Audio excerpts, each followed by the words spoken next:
Hi, I'm Pantazi. I wanted to talk to you today about tuite. Now, tuite broken down means tui, to manipulate or to work with, and te means hand. So the term tuite means manipulating hand. We know it better as joint locking material information, like maybe a koda, gaeshi, or a sankyo, whatever technique you're deciding to work with. Now, there's a way to do that with Kyusho, okay? And what I see is a lot of people that say they do Kyusho, they are actually doing tuite and joint manipulation. However, they're using more the joints than they are the nerves. And that's the separation that we use in our Kyusho system, is to work with the nerves rather than the joint.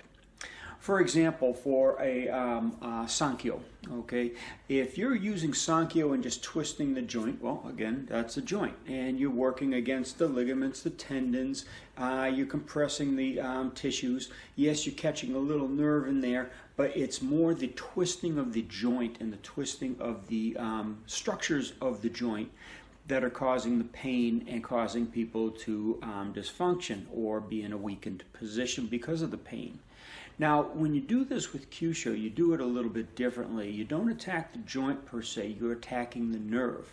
As example, in a Sankyo, when you're going into a Sankyo, instead of just rotating the joint, okay, what we do with the Kyusho is we're grabbing onto the small finger, okay, and we're not grabbing onto it to manipulate it, okay, we're just pressing it down. And I'll explain that it's taking these two metacarpals, okay, and compressing them together on the nerve that's on the inside of that hand structure. That has a weakening effect just by pushing over. Now, we're using that with leverage, and sometimes that's enough to get a person down, but if they're a little bit more adrenalized, you need a little bit more work to do. So what you do is you work on the nerve on the inside of the hand here, the radial nerve that comes down in through here. All right, and what we want to do, excuse me, median nerve. And what you want to do is you want to place your thumb there to compress that. On this side, it would look like you're compressing that nerve into the bone, the metacarpal itself. You're not working the joint. All you're doing is pressing that. Now, if you take your own hand and take your fingers, your middle two fingers especially, push that nerve straight into the hand bone, and you'll feel that there's a lot of pain. Now, you can't really work the nerve so well on yourself. We have a self-protective mechanism in our body. We can't hurt ourselves as much as another person could.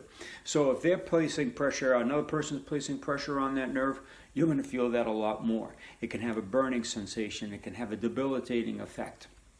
And anyway, let's get back to this Sankyo. You're going to be compressing the nerve in between the two metacarpals and through here. You're also going to be compressing the nerve on the inside of that thumb area. And as you do that and you compress them, okay, not rotating the joint in any particular manner, you can enact that person to go down to the floor by losing control of their musculature, their somatic musculature. And it starts with a knee-jerk reaction. That's when you know when you're getting it. If the person has a knee-jerk, the knees just bend, they dip a little bit. When you do this quickly and forcefully, okay, you're not going to damage the joint, but at the same time, they lose control of their legs and they will collapse. So you have to be aware, and you're going to have to let go because their body weight could further damage the arm, the joint, and the individual. So that's just another way to look at your Sankyo. It doesn't matter whether you're doing it vertically or horizontally, you can still enact the Sankyo. You can even enact it like from a palm and pushing. Okay, you can be pressing that little finger over as you're pressing in on the inside of that nerve as well. And you don't have to rotate the joint back. All you have to do is compress it. Okay, and if you compress the small finger, squeezing these two metacarpals inward. At the same time, you're pressing this nerve this way, and you can get it with a little bit of a twist, maybe like you're doing the single-bladed grass hand from the Bubishi. Again, why we use these in Kyusho. Also, if you're a Shotokan practitioner, you'll notice that that comes out in your unsukata.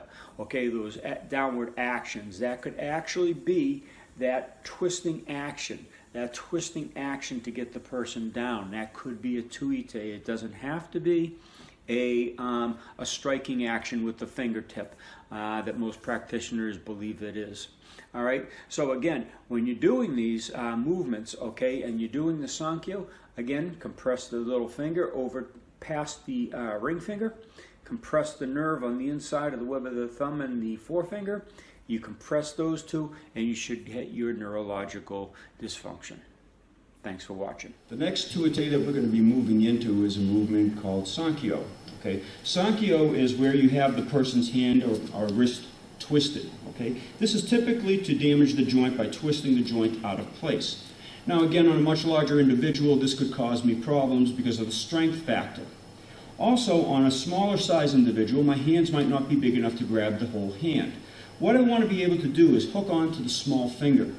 I also want to touch the large intestine 3. Now, large intestine 3, the radial nerve comes right up the side of the index finger. There's a pressure point right at the knuckle, the first knuckle. What I want to do is always push that toward the knuckle. That causes a little bit of pain, and that weakens the person's ability to hold a tight fist.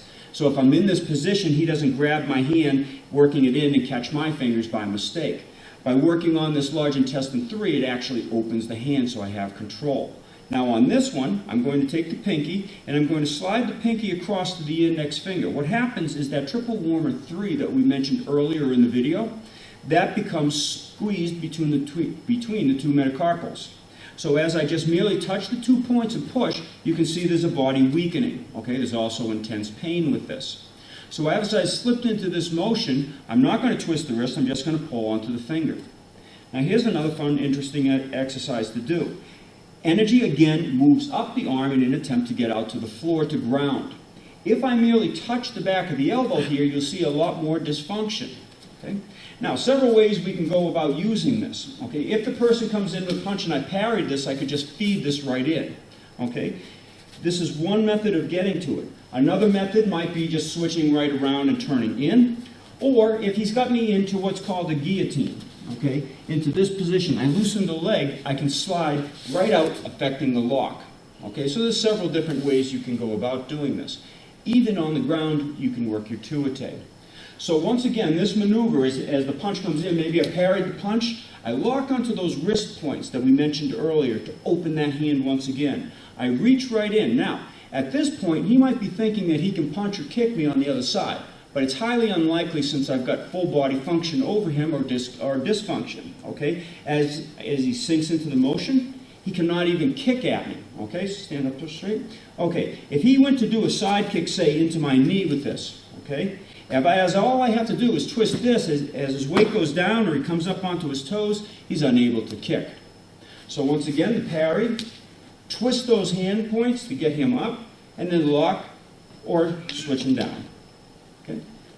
This is the tuite. Let's take a look at this hand here for the Sankyo demonstration to get into the nerves. First, let's peel away the skin, and we can start to see that the blood vessels, the nerves, the muscles, the tendons are all there. Let's get rid of the blood vessels, and let's even get rid of the muscles here. All right, now if we zoom in, what we're going to see is this nerve right in through here. This is the ulnar nerve, okay, and this ulnar nerve is what we're going to pinch between these two metacarpals. All right, and we do that by pulling this finger over. Now this here is just a ligament. Okay, it's not going to stop these two metacarpals from touching together when we pull the finger over the ring finger or under the ring finger. I prefer over because it stretches it just in a better angle. All right, and it compresses these two bones, which squeezes on this ulnar nerve. On the other side now, we're going to be working with this nerve here and squeezing the nerve. Let's get rid of that here. It's getting a little bit annoying here. There we go. Okay, so this nerve right in through here is what we're going to be activating by squeezing it. Now you can catch it up here further up onto the hand. I prefer this, but you can also do it here, and it depends on the twist. When you're pulling, sometimes you might start here and your thumb would actually work its way down, but you're stretching this whole nerve, and this is the radial nerve. So again, we're playing with two nerves of the body. We're connecting and squeezing on the ulnar nerve, and we're compressing with finger pressure on the radial nerve. So that'll give you a little bit of an idea of how this weakens the body by attacking the nervous system and not the joint itself.